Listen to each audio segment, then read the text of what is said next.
What is up, humanity? I'm Spacebug. This is Magic for the Masses, and today we're going to talk about the houses in astrology. If my cat lets me.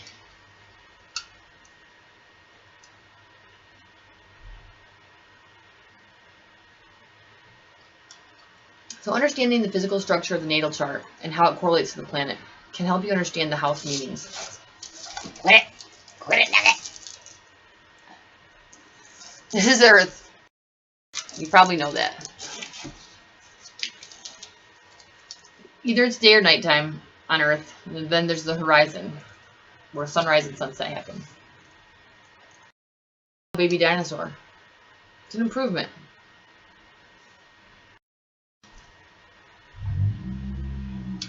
So this is Earth time. You're probably familiar with this since you live here.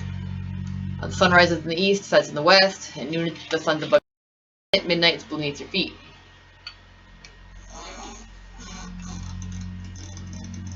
This is the natal chart. Looks hella similar. How similar? Real similar.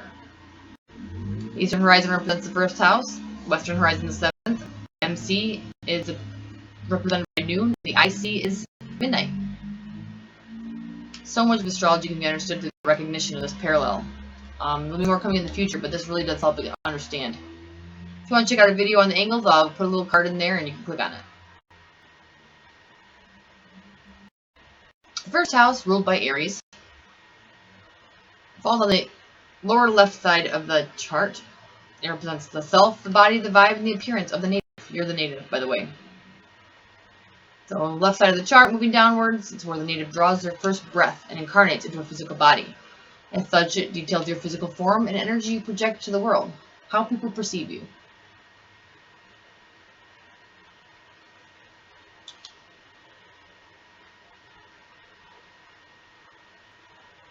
The second house, ruled by Taurus, get in the bag. Support resources, foundation, and family.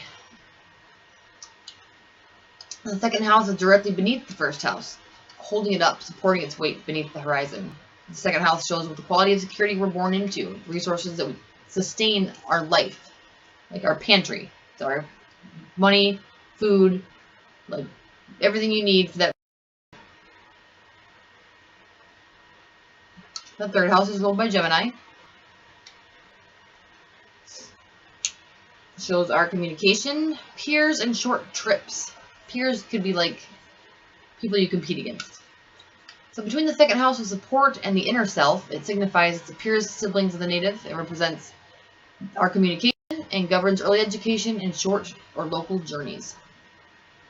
Also bravery, but that's a Vedic system, and we'll get into that later.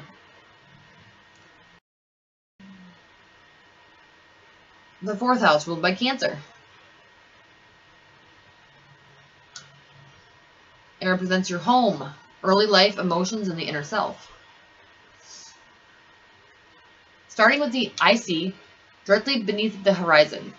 Between the third house of early education and the fifth house of creativity, this represents the early life of the native, governs the home, and shows the influence of the mother or nurturing parent. It definitely shows your early life. And the fifth house, probably the best house. Best axis for sure. Ruled by Leo. It shows creativity, romance, fun, and children. Mostly good things.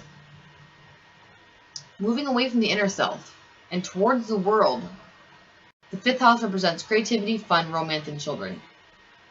It's the things we can apply to interact with the world.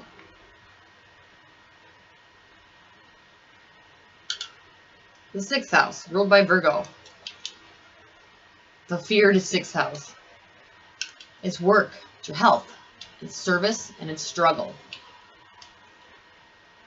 Moving away from the house of fun towards the world, the sixth house represents work, health, and the day-to-day activities of the native. The sixth house is where masters are made. Thank you, Gemini Brown, an excellent astrology teacher and an amazing astrologer. I definitely recommend his channel. Or his Patreon. Or his classes. The seventh house, ruled by Libra. This represents the other, relationships, where we meet the world. The 7th house is on the cusp with the Descendant on the western horizon. It shows the place where we start to give our life away. It represents how we meet the world. Relationships, a significant other, social interactions can all be determined from here. Or the chart ruler if you have no planets there, which would apply to every single house.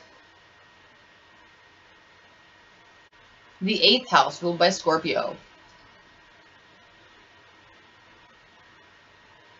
It represents other people's resources, the unseen, heavy, deep energy, and sexuality. The 8th house is directly above the 7th house of the other, moving towards the house of travel. It shows our carnal, hidden desires. It represents the native's relationship with other people's resources, and shows inheritance or gain through marriage. It's also digging stuff up. The 9th house, which is ruled by Sagittarius, represents higher learning, teachers and teaching, travel, and connections to the all. The 9th house is the house of God, moving away from the internal desire towards the legacy that we leave. This house shows what we give to the world. It governs travel to foreign lands, higher education, teaching, or the guru that we will encounter, and learning in general. This is the house where we realize we are one with creation, one with everything. My favorite house. The 10th house, ruled by Capricorn. On the MC, highest point in the chart. It represents our legacy, our career, and our public image. The 10th house starts at the midheaven and is the highest point of the chart and shows where we are most seen in the world. This house shows the legacy you'll leave on the earth via a profession or the like, and it represents the disciplinarian parent.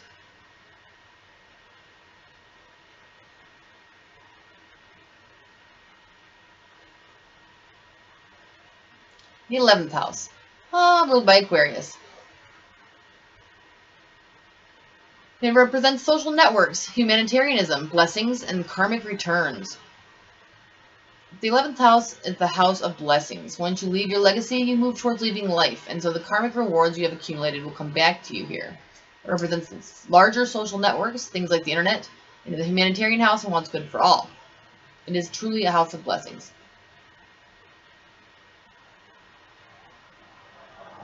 The 12th house, ruled by Pisces, tax write-off, which I'll explain. It represents your undoing, sleep, and solitary time. The 12th house is a place of solitude. We must leave life alone like we entered it. It's a place of magic in the occult, dissolving the boundaries of the mind and body so we may again become spirit. It represents imprisonment, solitude, and foreign lands, places where the native is isolated. When I say spiritual tax write-off, what I mean is the 12th house kind of represents what you give out to the universe without receiving a return. Like, I don't know how else to put it. You guys will understand when I make the more in-depth video. But just remember, 12th house, spiritual tax write-off. Also, very much the supernatural.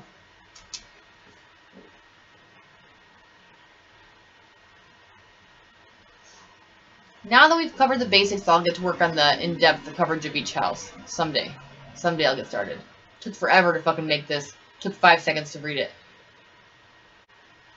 Like, share, subscribe, and comment. Motherfucker. And don't forget we have a website, magikforthemasses.com. You can get your own reading and check out a bunch of cool stuff. Thank you for watching our video, and I hope that you learned something today.